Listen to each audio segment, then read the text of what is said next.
All right. Welcome, everybody. Welcome, PubPol 303 students. We're really delighted to have you join today. I just feel honored and privileged to introduce our guest lecturer, Dr. Robert Frank, who is video and audio conferencing in from Ithaca. Is that right, Bob? Ithaca, New York. Ithaca, New York.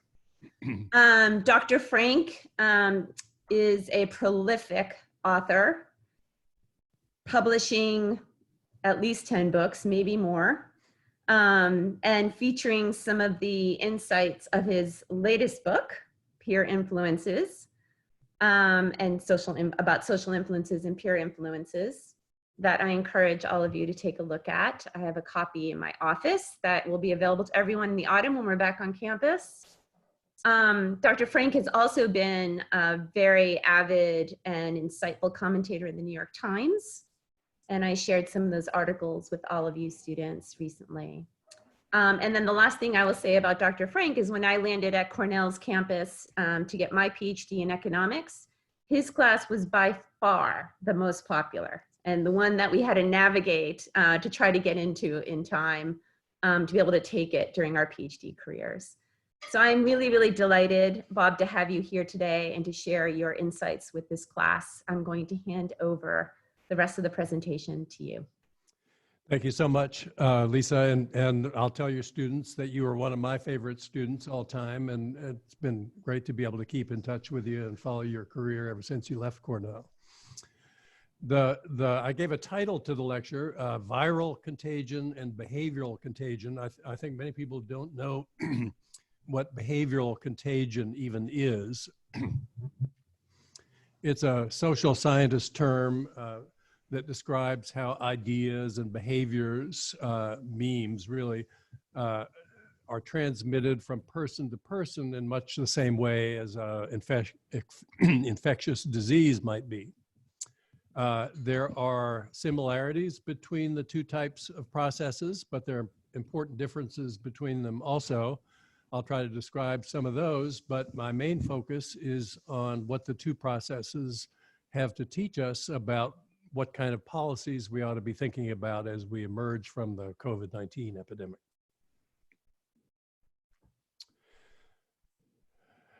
The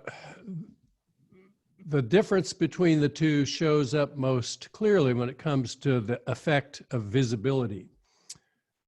Behavioral contagion really almost requires visibility, or at least some way of gaining knowledge about what other people are doing. Visibility is positively a hindrance in the case of viral contagion. So for example, with solar installations, there's an interesting study that shows that if you can see the installation from the street, it's much more likely to spawn copycat installations in the neighborhood than if the panels are on the back where you can't see them from the street. You can see on this side the aerial photo in Google's Project Sunroof. They will show you your neighborhood shot from the air, and the houses that have solar panels on the rooftops are indicated with red dots. You'll note from the photo, and it's the same pattern in all the hundreds of these photos I've seen, the houses that have red dots on them are almost always contiguous with other houses that have them. Look at the ones without red dots. They're in clusters too. Their neighbors don't have solar panels. In contrast, if we see somebody who's visibly ill, we give that person wide berth. Visibility is positively a hindrance to viral transmission of an infectious disease. If people see us wearing a mask, they're much more think it would be a good idea to wear masks themselves, and that too inhibits the spread of the virus by all recent reports at any rate. And Lisa, I'm going to ignore the messages I'm seeing on my screen that say my internet connection is unstable. If you at your end hear that people are missing any big chunks of what I'm saying, just intervene and I'll repeat. Okay, fair enough.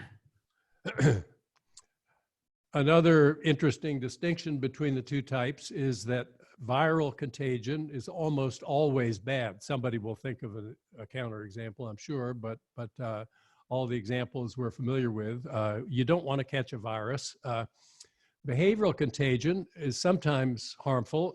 If you're worried about whether your kids will smoke, the main thing you need to know is the percentage of their friends who smoke. It's by far the strongest predictor of whether your kids will. And of course, that's harmful. But as in the solar example, behavioral contagion is often beneficial. And no matter which of the two types we're talking about, if we could somehow take steps to reduce the number of people who smoke, that would be beneficial as well. So we're really in a very general environment where the insights from one process translate fairly directly into insights that are relevant for the other. Somebody asked me to give the clearest example I could think of the strength of peer influence. Mostly when behavioral scientists talk about peer effects, they have a negative valence in their commentary.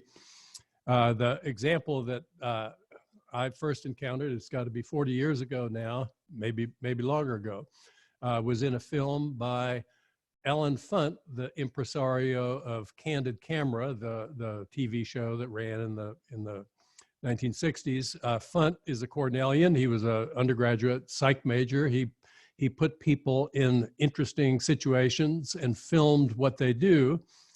The particular situation I'm going to describe here was a scene from his film, What Do You Say to a Naked Lady? I think the film came out in 1970, and I saw it about then.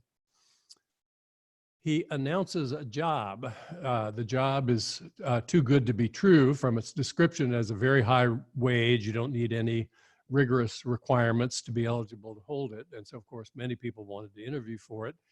He would sign people up and invite them to come for their appointment. And so what we see as the film goer is a subject arrives for his interview. He's ushered into a waiting room where there are 4 other people already seated.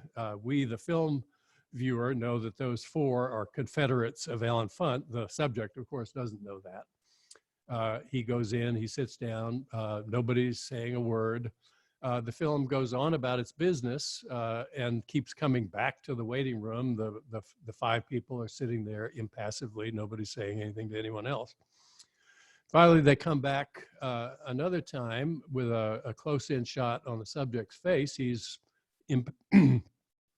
impassive, but then suddenly he has a look of alarm on his face, and the camera pans out, and we see why he's alarmed. It's because the other 4, at no apparent signal, have risen from their chairs and have begun taking off all their clothing. And he looks more and more agitated as he watches this scene unfold. And finally, he seems to tip. A look of resignation comes across his face. He stands and starts taking off his own clothing. And the scene ends, all 5 of them standing there naked, wondering what comes next. And I remember when I saw the film for the first time, I thought, no way would I have done that. I don't know how many subjects Funt had to run before he got the footage he wanted. Maybe most people wouldn't, but at least several were willing to do that. And think about it from the perspective of the subject in the experiment. You know, he knows he was the last to arrive. If anybody knows what's the drill, it's the other 4 who got there before he did. They seem confident that it's worth standing up and taking off their clothing. So he's got a decision to make. Do I take this next step in the process and maintain my eligibility for this unbelievably good sounding job? Or do I say, I'm pulling the cord on this, I'm not going to participate any further? It's not an irrational step for him to go along. The world's basically a very complicated place. You know, we see people who are doing things confidently. We don't know why they're doing what they're doing. We don't know what's going on out there. Most other individuals have limited information about the world too, but we know that people as a group have a lot more information than we do. And so it's good if you have at least an instinct or an impulse to consider the question, should I be doing what these other people seem to think is the right thing to do? If you didn't have that impulse, it's not clear you'd be better off in this world. Here I'll describe what I think is the most important common feature of the two forms of contagion. It's that what it's in the interests of the individual to do and what it's in the interests of us as a group to do often diverge sharply. Here I'll describe the late Nobel laureate Tom Schelling's famous example. He observed that when hockey players are left to decide for themselves about the matter, they almost always skate without helmets. But then he noted they would vote unanimously often in a secret ballot for a rule requiring them to wear helmets. And so his question was, if helmets are so great, guys, why don't you just wear them? And as usual, he had an insightful answer to the question. He noted that if you didn't wear a helmet, you got some slight competitive edge from not wearing one. You could see better, you could hear a little better.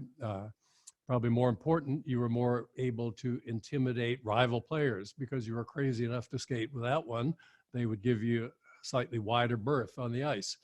But what is obvious on a moment's reflection is that if one team takes off its helmets and gets an advantage by doing that, the other team's immediate best response is to take their helmets off too. And then the equilibrium we see is that all players are skating without helmets. They're all more subject to serious risk of injury.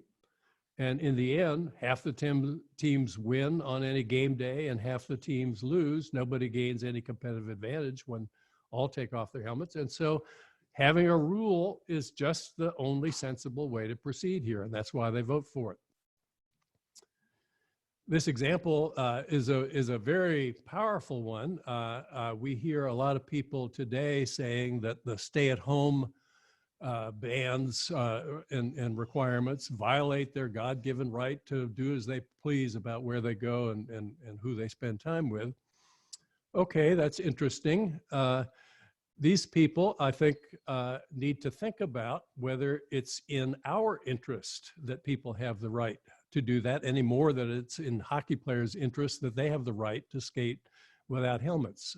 Is this really a tyranny of the majority that we say hockey helmets are required when it was the players themselves who wanted the requirement? I mean, that complaint seems to make no more sense than complaining about a military arms control agreement that it violates your freedom to build as many bombs as you want. Of course it does that. That's the exact point of the military arms control agreement.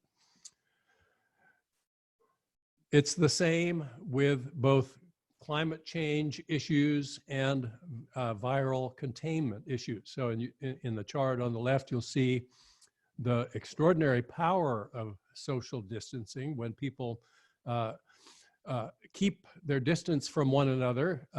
We see a radical reduction in the amount of contagion of the virus throughout a population. That doesn't mean that it's in your individual interest to socially distance. It's true, you are less likely to catch the virus yourself, but if you catch it, as many have pointed out, you're likely to survive it. Then you'll be conferred some measure of immunity. You'll actually be better off than before you caught it. There's some small risk of death, but the interests of the group are vastly different from that. Your small interest in avoiding catching the virus is radically different from the interests of the population in avoiding everybody catching the virus all at once.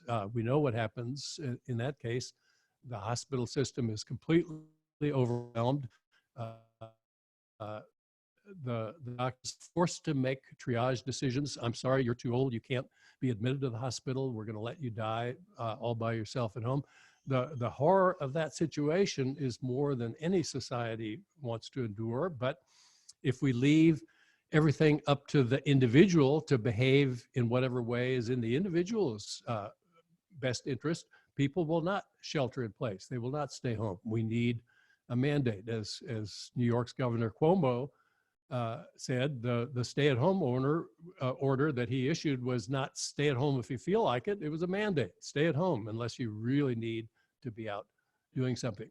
It's an exactly analogous situation with the decision of what kind of a vehicle to purchase. Look at the two behemoth vehicles at the right of the slide, 7,000, 8,000 pounds each.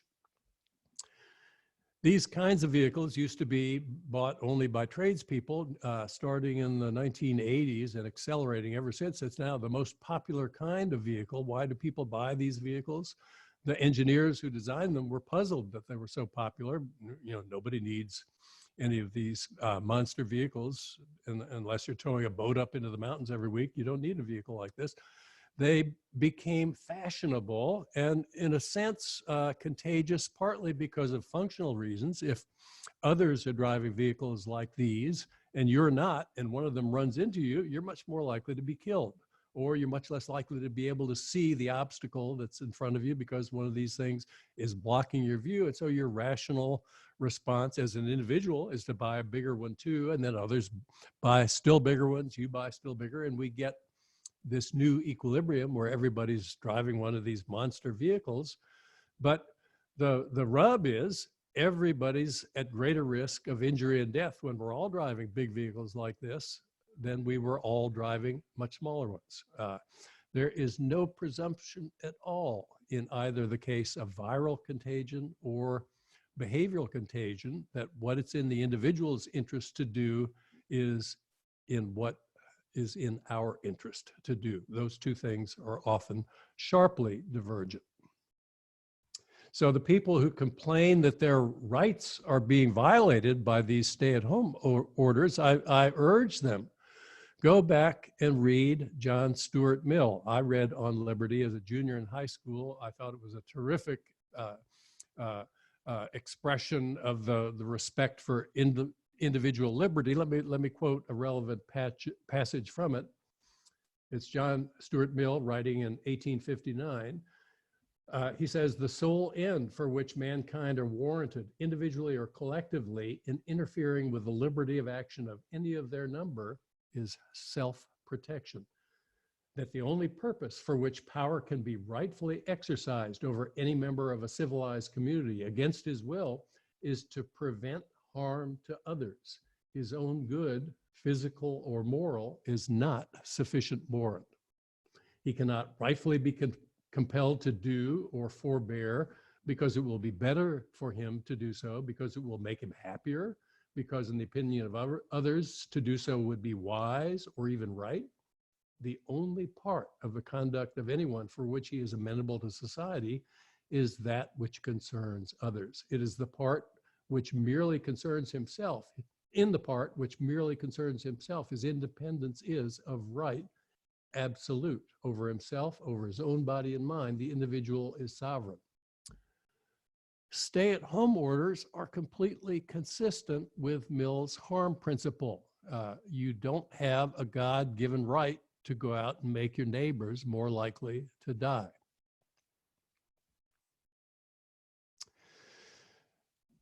Behavioral contagion influences us in a whole variety of ways. It contributes to problem drinking. I mentioned smoking earlier. Bullying is heavily implicated in it.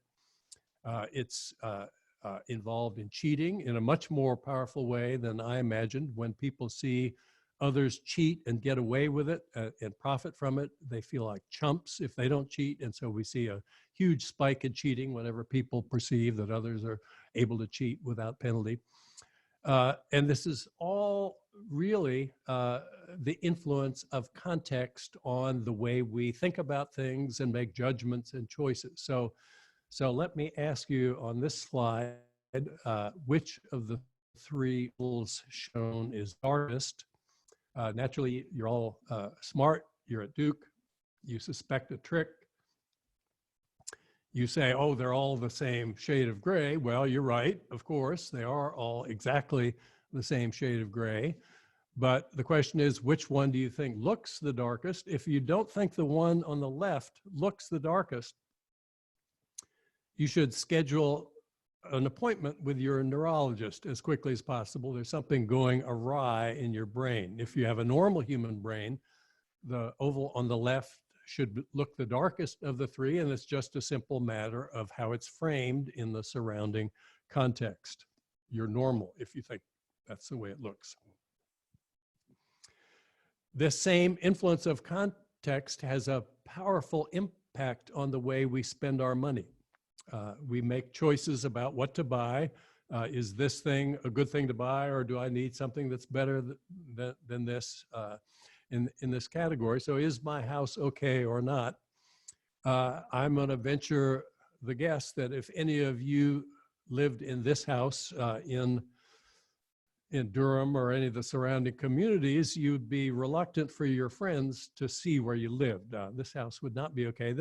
I lived in a house something like this when I was a Peace Corps volunteer long ago in rural Nepal. The house had 2 rooms. It had no electricity, no running water.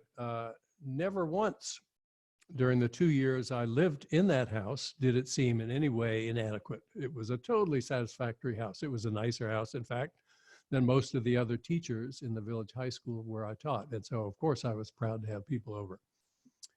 If I lived in that house in Ithaca, my kids would not have wanted their friends to see where we lived. They would be ashamed. I would be ashamed. It would not be an okay house in this context.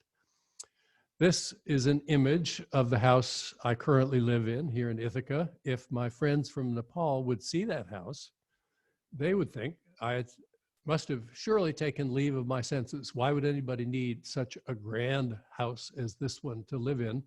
Why so many bathrooms? What's the problem here? They would wonder. But you wouldn't wonder that. If you lived in Ithaca, you would see that many of my colleagues lived in much grander houses than the one I live in. Every context is local. Every context has a frame of reference that defines what's expected or normal. You're not a bad person if you're influenced by these contextual forces. That's just the way the human brain works. If you weren't influenced by context, you would be woefully inequipped to make your way in the world. And so the people who get angry about the wealthy who live in grandiose mansions, I think they're suffering from a failure of perspective, much like my Nepalese friends would be suffering from if they wondered why I would need such a house as the one I live in. In certain circles, this is a totally normal house to entertain in the fashion that is expected of you. You need a house like this. There's no evidence either that the middle class gets angry when they learn that the rich are living in houses like these. There are certain social critics who wag their fingers at the rich for living in houses like these, but the middle class doesn't seem angry about it. They see these images and they get excited. They want to see more of them. They think, oh, I'll be rich someday, or my kids will be. Well, how are we going to live then? These dwellings that the rich live in today are much, much bigger, much more elaborate than the ones they lived in 40 years ago, because, and precisely only because, the rich have way more money now than they had 40 years ago. And that's because, as Phil Cook and I wrote as far back as 1995, markets have been rewarding the people who are best at what they do more and more, because technology enables them to extend their reach over a broader and broader swath of the world market. The gains in income have gone almost exclusively to people at the top. They're behaving normally in the fact that they are buying bigger of everything, better of everything. That's what people who are poor do. That's what people in the middle class do too. It's not a moral failure for them to be doing that. And so the fact that they're doing it is not in the first instance a proper target of moral outrage, but I think it is of interest what the consequence of their doing that has been. And what I try to explain is the most important consequence of the changing spending patterns caused by the change in concentrations in incomes at the top has been that it's made it much, much more expensive for people in the middle and the lower reaches of the income distribution to achieve ordinary basic goals in life. Here's the trajectory of house size, median house size over the decades. Since 1970, the median house has grown from 1,500 square feet to today 2,400 square feet, even though the median hourly wage for men in the country is no higher than it was back in 1970 in real terms. And even though the price of the median house has grown much more sharply than the square footage of the median house out there. So if the people in the middle don't have more money, why are they spending so much more on the houses that they're living in? And the answer is because people like them are spending more. And why are people like them spending more? The simple answer is that people who have just slightly more money than they do are spending more on housing. And so that has affected their frame of reference. Why are those people spending more? It cascades all the way up to the top if we're looking for an explanation why that house in the middle is so much bigger than it used to be. People in the middle are struggling to make ends meet. They're not able to afford the houses that they're living in comfortably. Maybe we should tell them, suck it up, buy the house you can afford, stop living in these houses that are too expensive for your budgets. That would be good advice, maybe, except for one thing, and that's that in every country around the world, there's a sharp link between the school quality that your kids enjoy and the price of houses in the neighborhood in which you live. The good schools are in the more expensive neighborhoods. That's true in every jurisdiction that we have any information about. Let's say you're the median earner and it's your ambition in life to send your kids to a school of average quality, at least. We would think ill of you if you weren't at least that ambitious. So what must you do if you're going to realize that goal? You've got to buy access to the median price house for your area.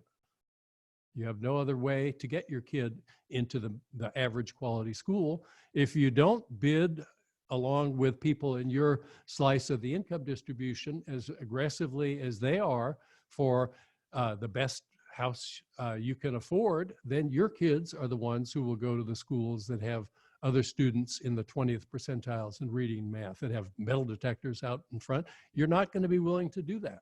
You're going to work every margin you can to avoid doing that. And so that's really basically the source of the middle class squeeze.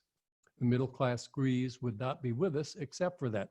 And it's not a process that we've seen only in housing. I call this an expenditure cascade, and we've seen it in lots and lots of different areas. So in weddings, in real terms, in 1980, families spent about $12,000 on weddings on average.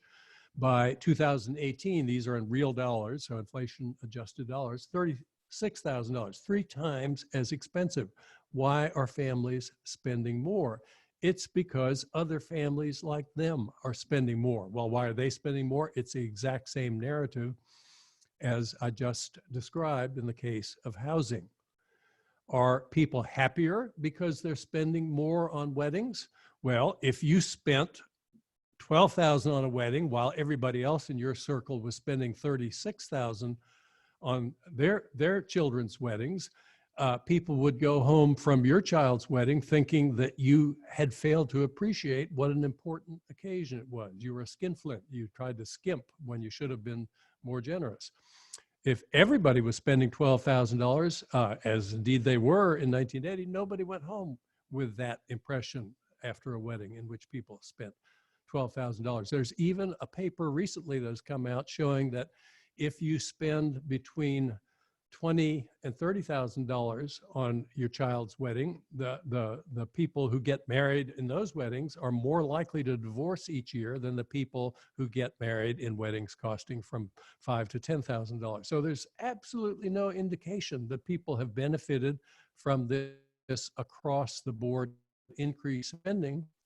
But 2, it's that fundamental disconnect between what it's in the interests of the individual to do and what it's in the interests of the group to do. It would be better if we all spent less on weddings. It would be better if we all spent less on building bigger houses. But for any one family to do that, it's not necessarily a winning move. Are there other things we could be spending the money on? As it turns out, there's a very definitive, clear answer to that question. There's a very large, very contentious, boisterous literature on the determinants of human well-being, human flourishing. The one clear finding that stands out from all the others is that beyond a certain point, and it's one we've long since passed in most Western countries, beyond a certain point, further increases in private consumption don't make people any happier or healthier. They simply raise the bar that defines what people consider adequate. If instead we didn't build bigger houses, if we instead didn't spend additional dollars on raising the bar that defines an adequate wedding reception, what could we use those dollars on? Well, there's a whole host of things that we know would make a difference in people's lives. So we've got by the Society of American Society of Civil Engineers a $4 trillion infrastructure backlog. People are dying every day from poorly maintained roads. It's ridiculous that we allow this backlog to continue even purely on economic grounds. There's a great example in Nevada that I came across. A 10-mile stretch of Interstate 80 that's riddled with potholes and fissures. If we would repair that stretch today, that 10-mile stretch, it would cost us $6 million. If we wait just 2 years, the cracks get deeper, the frost heaves get more dramatic, it will cost us 5 times that amount, $30 million, to repair the same 10-mile stretch of Interstate 80. Why do we wait? We say we don't have the money. Why don't we have the money? Because we're spending more on wedding celebrations and bigger mansions that trickle down to affect everybody else's spending. We are in the midst of a more slow running crisis than the current COVID-19 crisis, but it's the crisis of climate that's been enveloping the planet now for many decades. It's playing out much more rapidly than it had been at first. And it's getting more and more difficult to ignore the effects of this particular crisis. So in the case of more frequent hurricanes and floods, this is Ellicott City, Maryland. You know what a 1,000-year flood is, even if nobody has explained it to you. It's a flood so rare that it occurs only once on average every 1,000 years. Ellicott City, Maryland had one in 2016. Then they had another one in 2018. This is not supposed to happen, but 1,000-year floods don't mean what they used to because the climate is changing and has become more volatile. We're having droughts of severity and frequency that we've never seen anywhere in the past of recorded history. We're having wildfires much more intense than ever in the past. These things are happening in the arena all around us. It's become much more difficult to deny that the climate is changing, much more difficult to accept that we need to take steps to do something about it. And in fact, there are things we can do about it. The crisis here is not as immediate as the COVID crisis, but as it plays out, it will be a vastly bigger and more consequential crisis than the COVID crisis ever could have been. The COVID crisis would have played out if we'd done nothing, as many have pointed out. There would have been millions of deaths around the globe. It would have been a horrible experience, but then there would have been herd immunity and life would have resumed. The planet is warming to a degree. If we get to 4 degrees Celsius, the notion of life on the planet will not be possible in forms that we've known it up until now. Are there other ways we could spend the money? Absolutely. There are scores of other ways that we could spend it. We know that the private business model, the private health insurance model, does not build a healthcare system that make allowance for the ravages of a pandemic. If we want to do that, we will have to somehow short circuit what individual interest leads us to do and take the steps that our collective interests dictate that we take. We have plenty of money. We could build a hospital system with surge capacity aplenty to meet even the most severe pandemic. We could conduct medical research on a vastly grander scale than we currently do, so that a vaccine for a new pathogen could be introduced in 3 months' time rather than in 18 months' time. There are ways we could spend the money that we're spending. We could decarbonize the economy. There are things we know that would enable us to get to zero emissions in a hurry if we would take those steps. But we will not take them as individuals. We need to take those steps collectively.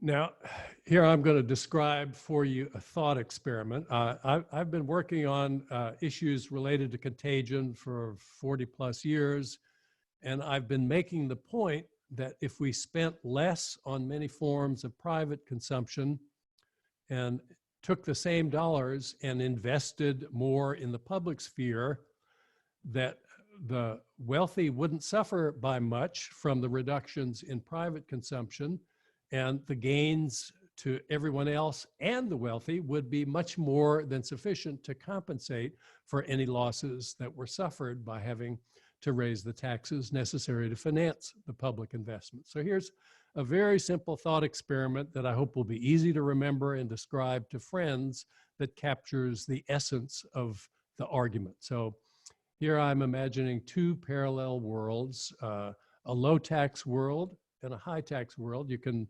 imagine that the low tax world is the good old US of A. Wealthy drivers have lots of after-tax income. Their vehicle of choice is the Ferrari F12 Berlinetta. It has a sticker price, $333,000, $250,000.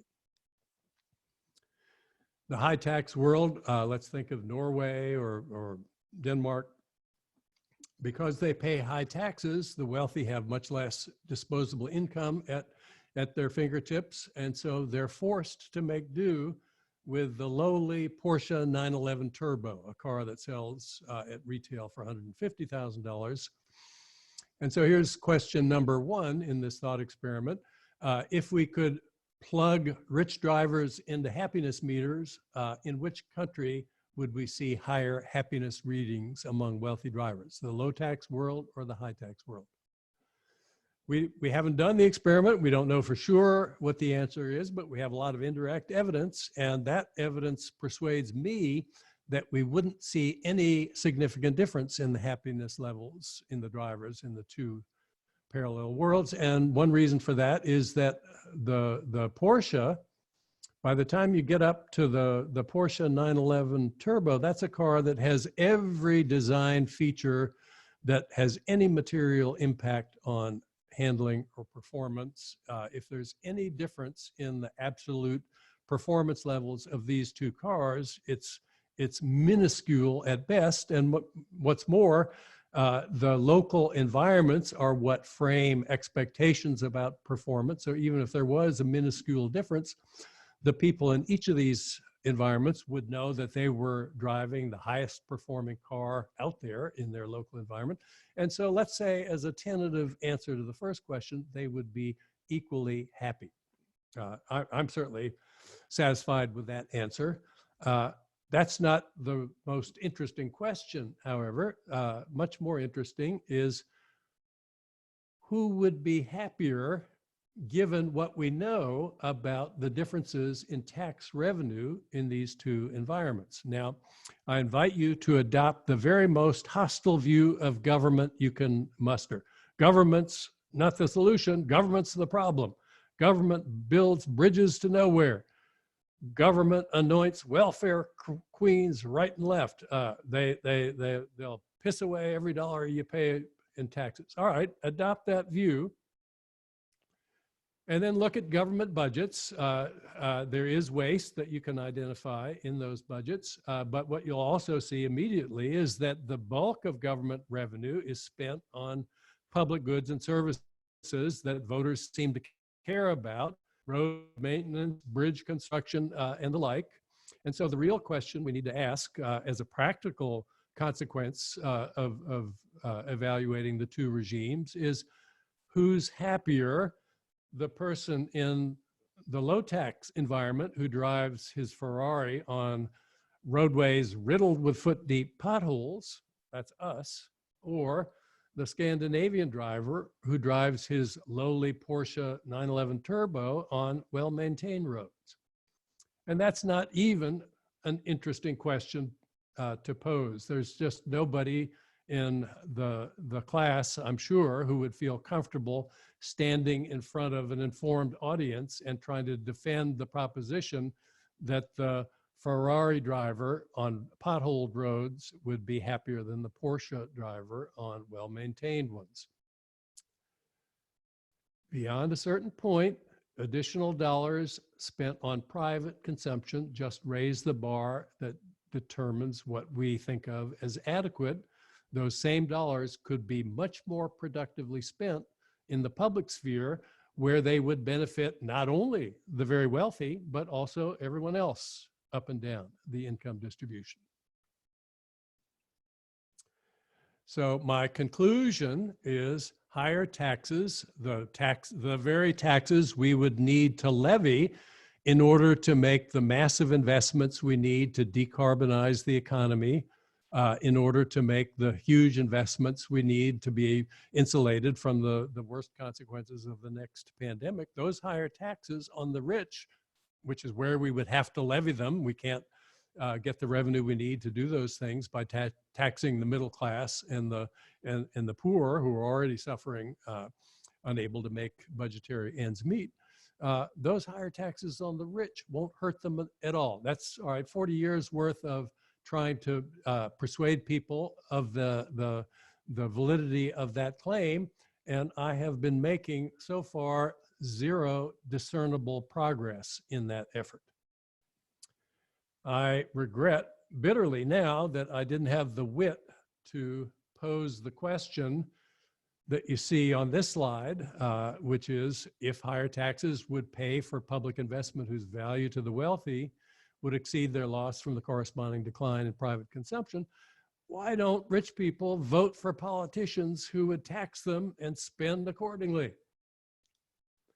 This is a version of the "if I'm so smart, how come I'm not rich" question. It's the right question to be asking me. I wish I'd asked it of myself decades ago and focused on it, because I think it has a fairly simple answer. At least it's an answer that persuades me. I'll outline it to you and you can react and see if you find it persuasive. It's because I claim that the rich, along with everyone else, suffer from what I'm calling the mother of all cognitive illusions. Let me say a bit about cognitive illusions generally. Here is an illustration that's known as the checker shadow illusion. I'm going to ask you which square is darker, A or B. Since I've told you it's an illusion, you're mindful that it's a trick. It is a trick. Maybe I should pose the question differently. Which square looks darker, A or B? If you don't think square A looks darker, your brain is not functioning normally. Get a checkup. When I was told about the checker shadow illusion and that square A and square B are precisely the same shade of gray, I said, that can't be right. I was then explained why the brain thinks they look different. The explanation is fairly interesting. It sounds persuasive. It runs something like this. We see the light coming off of squares A and B. It enters our eyes with exactly the same intensity, which would be true if the two squares were the same shade of gray. It gets fed to the visual processing centers of the brain, showing that they're of equal intensity. But the brain knows one more thing. In addition, it knows that square B sits in the shadow of the cylinder. And so it knows, without being consciously inclined to inform us of this fact explicitly, it knows that square B is lighter than it looks. Why? Because it's in a shadow, and things in a shadow look darker than they really are. So we make an automatic unbidden adjustment to tell us that square B in real life is a lighter shade of gray than square A. What a cool explanation, I thought when I heard that. And then I looked again at the illustration and I said, no, square A and square B can't possibly be the same shade. And then I got my drawing program out, my graphics program, and I did this. I joined square A and square B with a strip that I had constructed to be exactly the same shade as square A. And as you'll notice, there is absolutely no contrast between that strip and squares A and B. It was only after doing that exercise that I was able even to entertain the possibility that A and B could be the same shade of gray. I showed this example to my wife. I said this had been a completely jarring experience to understand that those two squares really were the same, and in the end, a humbling experience. And she paused for a moment and then said, "Good, we need more experiences like that." It's the point of the example, I hope it's clear, that you can believe something is true, as I did. I believed square A was lighter than, square A was darker than square B, and yet it's not true. You can believe and be sure that something is true, and yet it's not true. That's true of other things in the world too, not because we're stupid, but because our brains are forced to do the best they can in real time with limited information, and so they use heuristics and shortcuts. And those things are incredibly effective, but they don't work perfectly. Now, let me come back to the mother of all cognitive illusions. You're a wealthy person. You want to know how higher taxes will affect you. How do you think about how an event will affect you? You try to think of examples of how that event affected you in the past. So we're thinking about going to Disney World. Should we do it? We think back to the last time we went to a theme park. How did we feel? We had a great time. Oh, well, let's consider going. So how will higher taxes affect me? I think back to the last time I had a significant tax increase. How did I feel about that? That's problematic because that strategy doesn't work if you're alive today in the United States and indeed in much of the rest of the industrialized world, because your tax rates have been going down steadily if you're at the top of the income ladder. In World War II, the top individual tax rate on income was 92%. By 1966, that's the year I graduated from Georgia Tech, it was 70%. In Ronald Reagan's first term of office, it was down to 50%. 1987, it was down to 38%, now 37%. A tiny little blip here and there, too small to notice or remember. You can't use the normal cognitive strategy of thinking about how an event would affect you. How did it affect me last time? Because it didn't happen last time. Nobody has the data to use that heuristic to evaluate the effect of higher taxes. So you have to go to plan B. What's plan B? The logical way to think about it, I think the natural way to think about it, is that having a higher tax rate means you'd have less money left over after paying your taxes to spend on things for yourself. That's true. Nobody would want to argue that it isn't true. Of course it's true. And so to think about how higher taxes would affect you, you try to think back to the last times you had less money to spend. Even if you've lived an incredibly charmed life, there were such times you had less money to spend. Donald Trump, who inherited what would be $1 billion in today's money from his father, went bankrupt several times, was put on a budget by lenders, had less money to spend than before. No matter who you are, you know about times like this. So you think back to those times. You had a bad business year. Yes. You had a divorce. That meant you had less money to spend. You had a house fire. That would have the effect too. You had a health crisis. Maybe you're tested. You need to hire a high-priced lawyer to get him out of the jam that he was in. All those things reduce your income. just like an increase in taxes would reduce your income. But they all have an effect that's very different from an increase in your taxes, which is that in each of these events, the health crisis, the house fire, the divorce, the bad business year, in each of those events, your income went down, but the income of everyone else in your circle stayed the same as before. Your relative purchasing power was not affected when your taxes went up. By contrast, your taxes went up, everyone else's taxes went up too.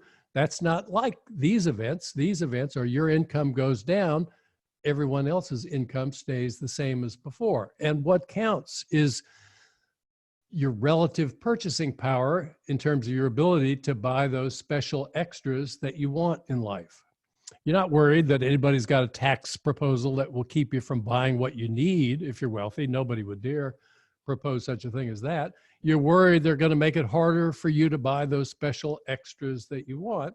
Well, what are special extras? But in every case, those things that not everybody can have, there aren't enough of. How do you get them? You have to bid against other people like you who also want them. So if you live in New York, it's common, if you're a player, you want a penthouse apartment with a sweeping view of Central Park. There aren't very many sites that command views like that.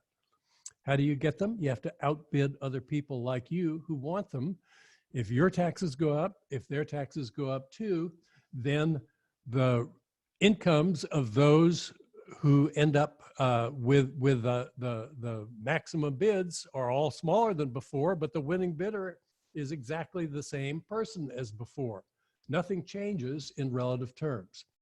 And that's what counts. People want to succeed in life. They want to feel like they're doing well. That's too a strictly contextual concept. It's a purely relative idea. To succeed means to do better than others. So let's look ahead. We're going to come through the COVID epidemic. We're going to need to make some decisions about how to organize our society going forward. I think it will be clear to many people that the fundamental question, how can we allocate our scarce resources? That's the fundamental question that we tackle in economics. That fundamental question, how shall we allocate our scarce resources to take maximum advantage of them to promote human flourishing? We have not done a very good job of doing that. We are allowing a climate crisis to proceed essentially unabated, one that's going to threaten the world, the mix of life on Earth as we know it eventually. And we have allowed a viral pandemic to run rampant by virtue of not being prepared for it either. The shortcomings in both cases are natural consequences of the fundamental shared property of contagion, both in the viral domain and in the behavioral domain. What it pays the individual to do is sharply at odds often with what it pays us to do as a society. And so we will have to make a few decisions going forward. Do we want to continue doing what makes best sense for the individuals to do, or do we want to try to give greater weight going forward to the decisions that make the most sense from the point of view of citizens collectively? So since, I would say, the early 1980s, since the elections of Ronald Reagan and Margaret Thatcher in the UK, there has been a very sharp influence in both the UK and the United States of the idea that the government is the problem, not the solution. That if we just take Adam Smith's invisible hand idea, that if you turn self-interested people loose and tell them to do whatever promotes their own individual interests, will get the best outcomes for society as a whole. If you take that idea as the watchword for society, We do not get good outcomes by doing that. It's ironic that Smith himself didn't think we would get good outcomes by doing that. Smith thought it was remarkable that we often got good outcomes as a result of self-interested people pursuing their own interests, but we don't always get such outcomes. And so here's our choice going forward. We can continue on the social trajectory that we've been on, in which case we will remain in society A, that's the status quo. Houses will grow bigger, we'll keep spending more and more on weddings, car purchases will be getting ever more costly. Our vacation time will not grow, it will continue to shrink. The infrastructure quality will be poor. We won't do much in the way of decarbonizing the economy. We'll have low hospital surge capability, very low investment in medical research. Or we could say, no, that's not the best way to allocate resources to promote the welfare of society. We will adopt a greater contribution from the citizens who, because of their own efforts and the interaction between those and technology, have vastly more money than they can spend productively on themselves when all spend more. We will channel some of those resources into funding public investment. So the houses won't be as growing as fast as they've been. The wedding expenses won't be we won't be spending so much on cars. We'll have more vacation, better infrastructure. We'll be decarbonizing more quickly and have a much better medical system to attend to crises the next time they emerge. Which would we rather do? I think if you want to defend society A as a choice between these two, your task in a debate would be just as difficult once the literature about the determinants of human well-being becomes more widely disseminated and appreciated. Your task will be just as hard as it would be to persuade people that the Ferraris driving on pothole-ridden roads made happier drivers than the Porsches driving on well-maintained ones. So it's a choice. We have a crisis, as Winston Churchill remarked, never waste a good crisis. If we ever are going to make radical changes in the way we do things, it's in the wake of a crisis that we will do that. I think there are inklings of widespread recognition that we have not been doing a good job managing things up until now.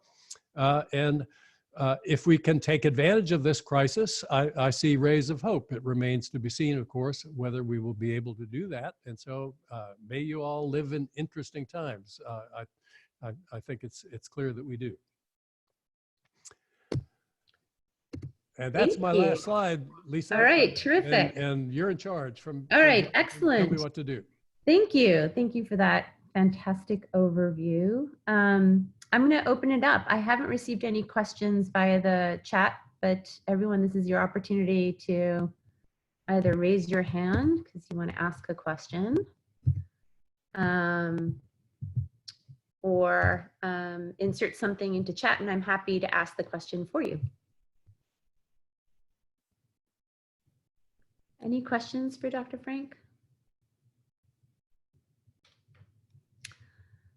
Okay, while all of you are thinking about questions, there were two thoughts I had during this conversation.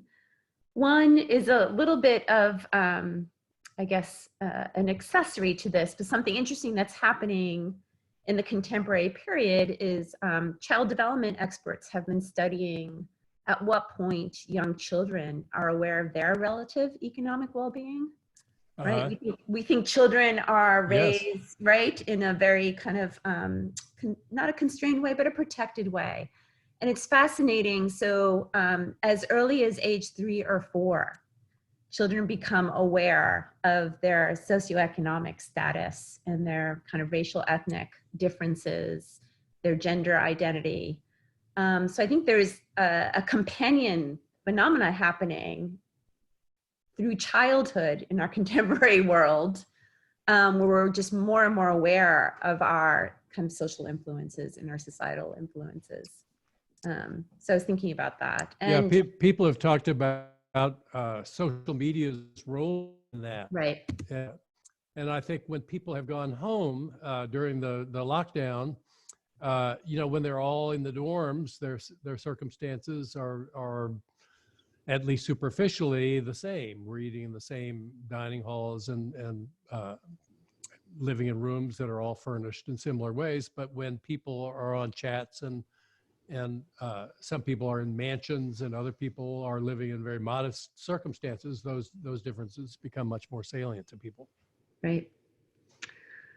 Okay, Alex has a question. Alex, would you like to answer this, or would you like me to read this question out loud? You can insert your answer in chat. Oh, I can go ahead and ask it if that's Excellent. Go ahead. okay. So the phrasing might be a little weird, but you talked a lot about the policy ways for us to get from kind of society A to society B. Right. I think it would be politically feasible, or what kind of things can be done to market it to the masses? Because, when you explain it, it makes a lot of sense, but I just don't know if it's like feasible to explain it to everyone that way, or maybe you think it is, but how would we go about that? Many states have so far enacted quite ambitious climate plans, several in the last months. And if you vote for candidates who take the climate issue seriously, you see pretty rapid change occurring at the state level, where we've seen control of governments fall to people who do take the climate issue seriously. That is not obviously the case yet at the national level, but there are genuine differences in the positions of different candidates on the climate issue. Those positions are knowable. You can find them out. And if you will make it your mission to vote for people who will take the actions that you think need to be taken, those actions are really quite within our grasp to take. There was a great discussion. If any of you are podcast listeners, I recommend strongly Ezra Klein's podcast. He has one of the good podcasts out there. He interviewed Saul Griffiths a couple of months ago. Saul Griffiths probably knows more about what it would take to decarbonize the economy than any other living person. And during his interview with Ezra Klein, he shared what he knew about what it would take, and it would take a mobilization on the scale of what we did during World War II. None of you was alive during World War II. I barely was. But that was, by all accounts, just a massive mobilization. Everybody stopped what they were doing and went full bore contributing to the war effort. But it was not a time of unhappiness in America. Indeed, people felt engaged. They felt like they were constructively pursuing an important objective. And the mission of decarbonizing the economy requires massive investment in renewable energy. We need solar arrays with the same surface area roughly as the area of the highways in the nation. That's a massive area, and we need to come up with ways to finance that. It won't do if only rich people have them. We need to have everybody having them, but it's doable. And so electing the right people is the key step. I think if we want to take action, if I were a wealthy person, if I were Michael Bloomberg, I would go to Pixar. I would hire one of their animation teams, and I would have them make a 10-minute video describing what I've called the mother of all cognitive illusions to anybody who would watch this video. And then I would run it in prime time as often as necessary for people to get the message. I think it's a very simple message. If all the people who are currently prosperous and who might become prosperous would pay a larger amount in taxes, we would have much more of the amount of revenue we would need to mount the mobilization needed to defeat the climate crisis and handle any pandemic that comes our way. If we knew that that could be done without demanding painful sacrifices from anyone, maybe some of the wealthy would continue to resist that step. But I'm guessing we could get a majority of voters to elect candidates who would want to take that step. Thank you. Okay, Sagar, I think you had a question.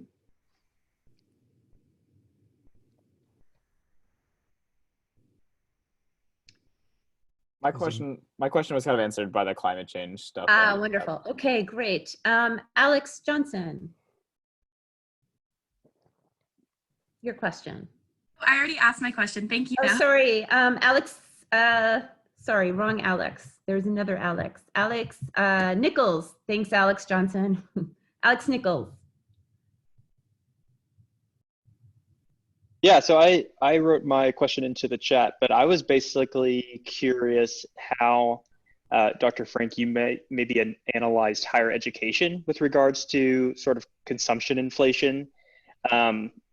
Do you see real gains in higher education over the last few years, or is that more just still kind of keeping up with the Joneses in like having to have these credentials to secure higher end jobs?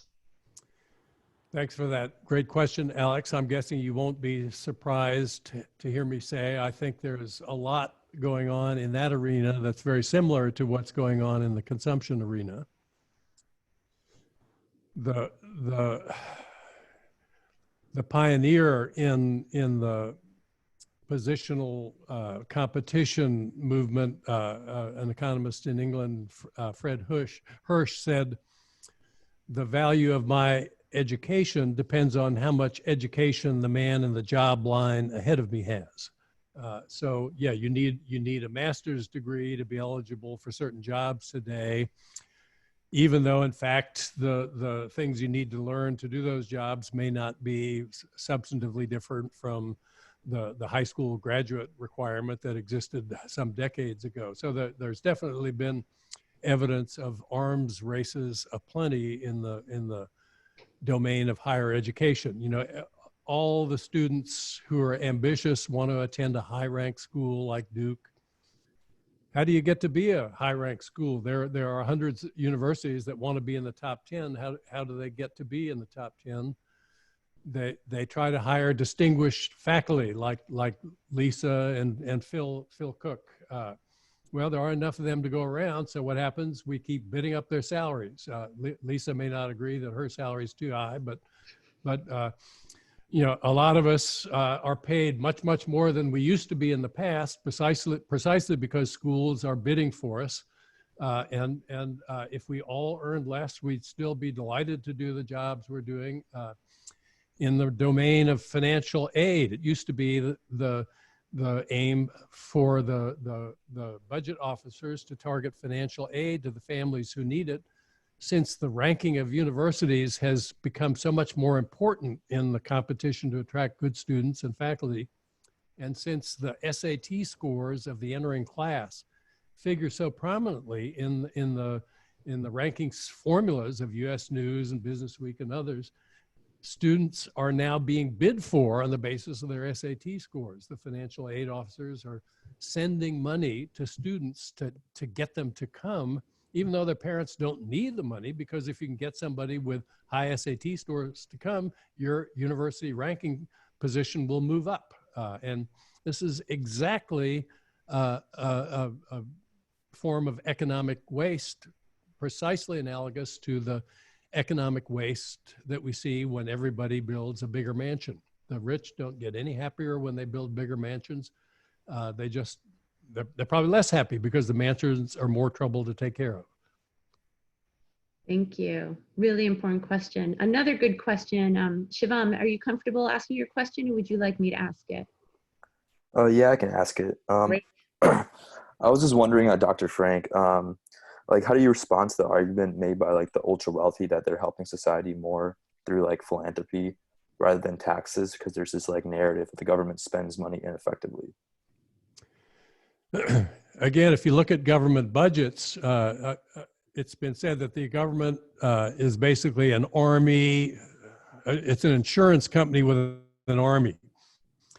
Most of the money that gets spent is on Social Security benefits, health benefits, infrastructure, construction, and maintenance, things of that sort.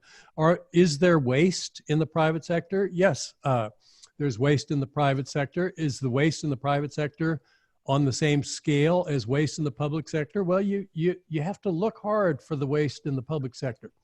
They were about to build a bridge to nowhere in Alaska. It literally was called the bridge to nowhere because so few people would use it and it was so expensive. Yes, there are examples like that, but when everybody builds a 20,000 square foot mansion instead of a 10,000 square foot mansion, they don't do that because they're stupid. They don't do that because they couldn't find a competitive bid from a contractor to get the lowest possible construction cost on their project. They do all that stuff right, but they didn't need a 20,000 square foot mansion except for the fact that other people like them had one. That's the waste in the private sector, and it's vastly bigger than the waste in the public sector. And just to keep pushing on this, I know, like, let's just say I'm like a very ultra wealthy guy and I have $1 million I can go to taxes or I can use towards philanthropy. I know the US and the way they spend money, I know like the US spends a lot of money on their military, and that's, I guess, like something I don't stand for. And so, like, I guess in my mind, I would be like, well, I'm justified to putting that $1 million towards like climate change specifically. So do you have like a response to that where, like, I don't know, I guess like this is very specific to America where they spend egregious amounts on their military, and you're like, well, I don't want my tax dollars going towards that. Yeah, I would say that under the law, you're entitled to spend it on whatever philanthropy seems worthwhile to you. You're entitled to spend your after-tax income and wealth on such things in any way you like, as long as you don't violate other laws. It's common to hear wealthy people say, it's my money and it's up to me to decide how to spend it. Unpack that statement a little bit. If you're in a conversation with an uncle who throws that at you, I think you want to ask, and many of these same uncles will say in the next breath that all taxation is theft. Ask them this question: do you think then that all taxes should be voluntary? That is implicit, I heard, in the question that you asked me. Maybe I should just be free to spend all my pre-tax income on philanthropy because I'll spend it so much more smartly than the government will. So all taxes should be voluntary. If we were in a world like that, we would not be able even to have a government. We would not have an army. We would, in due course, be invaded by a country that had an army financed by mandatory taxes levied on its own citizens. And then we would pay mandatory taxes to that government. So the claim that all taxation is theft is a complete non-starter. You shouldn't be allowed to participate in the conversation if that's your entry point into that conversation. Once you're willing to say that we need to have taxes, then the only interesting questions are what should we tax and at what rates should we tax those things? And that's a democratically decided set of questions. The voters elect representatives who decide on that.